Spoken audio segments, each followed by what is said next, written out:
अच्छा, बहुत लोग बहुत भड़क भी जाते हैं अगर कहा जाता है कि गाना सुना दो, पर आपको अपना जो एक कलाकार का किरदार है वो आपको चुभती नहीं है बात। मैं देखती हूँ कि जनरली आप, नहीं नहीं, मैं कहीं पे भी गाता हूँ। मैं अपनी गाड़ी में ब्लू लाइट अरे जलाना। अभी तो विधानसभा में भी मैंने, विधानसभा में भी मुझे स्पीकर साहब काफी, अभी 3-4 दिन पहले मुझे कुछ तो लोग कहते हैं, लोगों का काम है कहना, गाने के लिए कहा स्पीकर साहब ने, मैं बिल्कुल गाया। मोदी जी भी मुझे 30 जनवरी को गांधी इसमें उन्हें गांधी स्मृति में राजघाट में उन्होंने मुझे गाना गवाया था। प्रणब दा बहुत खुश हुए थे जब मैंने रविंद्रनाथ टैगोर का धाय जनो मोर सकल भालोबासा वो गाना गाया। बहुत फेमस गाना है, धाय जनो मोर সকল ভালোবাসা প্রভু তোমার পানে, তোমার পানে, তোমার পানে, উনি গাইয়েছিলেন। বাট 2017 साढ़े 16 2017 से उनके मूड में थोड़ा फर्क आ गया। तब उनको लगा कि मैं कोई प्रोग्राम में गाना गाऊं तो शायद वेट कम हो रहा है या लग रहा है कि मैं सीरियस नहीं हूं, जो मुझे खलती थी। अभी यहाँ पे मैं किसी को नहीं कहूंगा कि मुझे रिक्वेस्ट करो भाई। गाना जो है मेरा पैशन है, पॉलिटिक्स मेरा रिस्पॉन्सिबिलिटी है। अगर मैं बात कर रहा हूँ उसमें अगर कोई गाना मेरे जहन में आ रहा है, मैं आपको ऐसे ही गाने के लिए सुनाऊंगा। आप यहाँ पे आए हैं, आप मुझे क्यों रिक्वेस्ट करेंगे कि भाई ये गाना गाइए? मैं खुद ही आपको गा के सुनाऊंगा। इसके लिए आप चाहे तो ताली बजा सकता है, एक अच्छा लगेगा फ्रेम में कि हाँ पाउल सुप्रियो बोल रहा है तो ताली भी बज रहा है। तो ये लेके चलता हूँ मैं। पर आपने कहा कि मैं जो भी करता हूँ इसलिए कि मतलब मैं खुश रहूं, पैशन एंड रिस्पॉन्सिबिलिटी की बात, तो अभी खुश हैं आप आजकल? मैं अपने काम से बहुत खुश हूँ, अपनी पार्टी अपने से? अपने काम से खुश हूँ। जो जगह में देखिए, आप जो मुझे पूछ रहे थे कि मैं बीजेपी क्यों छोड़ा, ये तो सवाल है। जो दादा ने बोला आई लेफ्ट बिकॉज प्रधानमंत्री बहुत अनकाइंड है, बहुत निष्ठुर है। अब एक बंगाली को अगर उन्होंने बीच में रोक दिया, मैंने श्यामा प्रसाद मुखर्जी की बात उन्होंने कल की है कि उनकी बात उन्होंने किया है। वो भूल गए कि जब कोई कोalition नहीं, बीजेपी कोalition में नहीं लड़े थे, तो श्यामा प्रसाद मुखर्जी के पास बाबुल सुप्रियो ही वो आदमी है जो बंगाल की धरती से 2014 में उनको सीट जीत के दिया था, और उसके बाद एक बार नहीं 2019 में दोबारा जीत के दिया था। कोई काला दाग मेरे ऊपर नहीं है, कोई चोरी का इल्जाम नहीं है, कोई किसी भी तरीके का, मेरा ऑपोजिशन भी कोई घोटाले की बात नहीं करता है। तो किस वजह से इतने साल से एमओएस था मैं, और उसके बाद ईस्ट वेस्ट मेट्रो से लेके आसनसोल में दूसरी बार मैं अगर 2 लाख वोट से जीता हूं, यहाँ से इस धरती से 2 लाख वोट से जीता हूं, तो मेरे कॉन्स्टिट्यूंसी ने भी मुझे बहुत बहुत ज्यादा पॉइंट्स दिया है।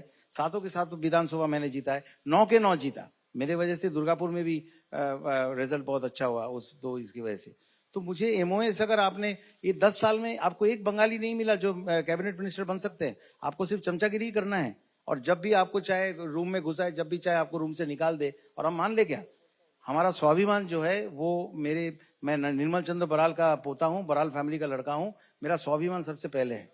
अगर मैं गलती करूं आप मुझे उंगली पकड़ के सिखाइए, लेकिन अगर आप बिना बात के मेरे ऊपर छुरी चला देंगे, आप होंगे अपनी जिंदगी में शहंशाह, मैं भी अपनी जिंदगी का राजा हूं। मैं किसी का नहीं सुनता हूं, मैं ना चमचागिरी करता हूं, और ना मैंने एक भी साफ कर लीजिए, मैं बीजेपी छोड़ के तृणमूल में नहीं गया।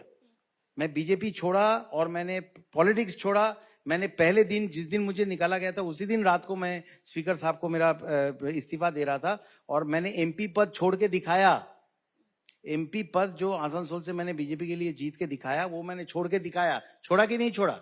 पावर के लिए उसको पकड़ के नहीं रखा। और जिस दिन मैं छोड़ा, मैं 2 लाख से जीता था, शत्रु जी जो इसके बाद आएंगे वो 3 लाख से जीते, मतलब 5 लाख का शिफ्ट हुआ। इतना ही प्यार था उनको बाबुल से, मैं जो काम करता था। मेरे पास कोई काउंसिलर नहीं थे, मेरा कोई बहुत बड़ा वो नहीं था, लेकिन लोगों को लेके मैंने काम किया है, प्यार मिला है। और मैंने बीजेपी छोड़ के तृणमूल में नहीं आया, ये गलतफहमी है। मैं बीजेपी छोड़ के एक लेटर भी नहीं लिखा, जो लोग लेटर लिखते हैं सेंट्रल गवर्नमेंट को। मेरा बंगलों में मुझे और थोड़ा 1 महीना रहने दीजिए, मेरी मम्मी की डेथ हुई थी, मैं इमोशनली एकदम डिस्ट्रॉयड था।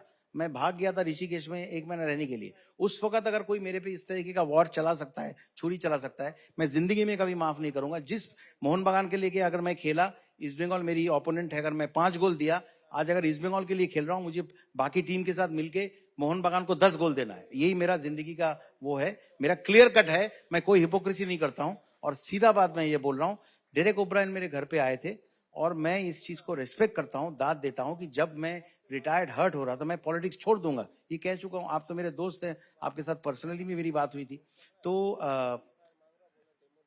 उन्होंने मुझे कहा कि देखो एक बंगाली के साथ अन्याय हुआ है, ये दीदी को भी ऐसा लगता है, और उन्होंने कहा कि तुम पॉलिटिक्स मत छोड़ो, क्योंकि तुम अपने जिंदगी का 5 साल 8 साल तुमने इसमें बिताया, बहुत कुछ तुमने सीखा है और काम भी अच्छा किया। ईस्ट वेस्ट मेट्रो मैं प्रधानमंत्री जी के रूम में चल के गया विदाउट अपॉइंटमेंट, नृपेंद्र मिश्र जी को मालूम है, और मैंने बोला कि ये प्रोजेक्ट 7 साल से बंद हुआ है, मेरे मौसी मेरे बुआ जी के घर के सामने से वो बने हुए पड़े हुए 7 साल से, उनको खिड़की से कुछ दिखाई नहीं देती है, बना के दिया ना।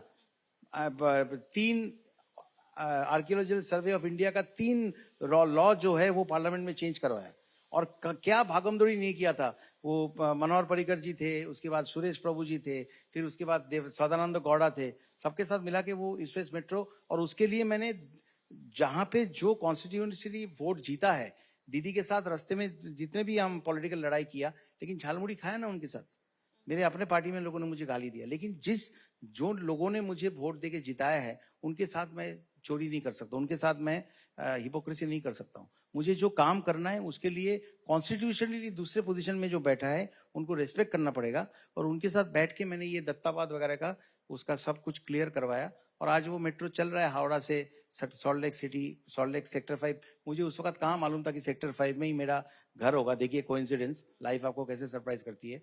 मैं हावड़ा में रहता हूँ, गंगा किनारे, बहुत अच्छे फ्लैट बहुत पहले खरीदा था, वहां रहता हूँ। और ये जो ईस्ट वेस्ट मेट्रो है वो हावड़ा मैदान से सेक्टर 5 ही जाता है। सेक्टर 5 में मेरे दोनों ऑफिस है, रिन्यूएबल एनर्जी और IT, दोनों सेक्टर 5 में है।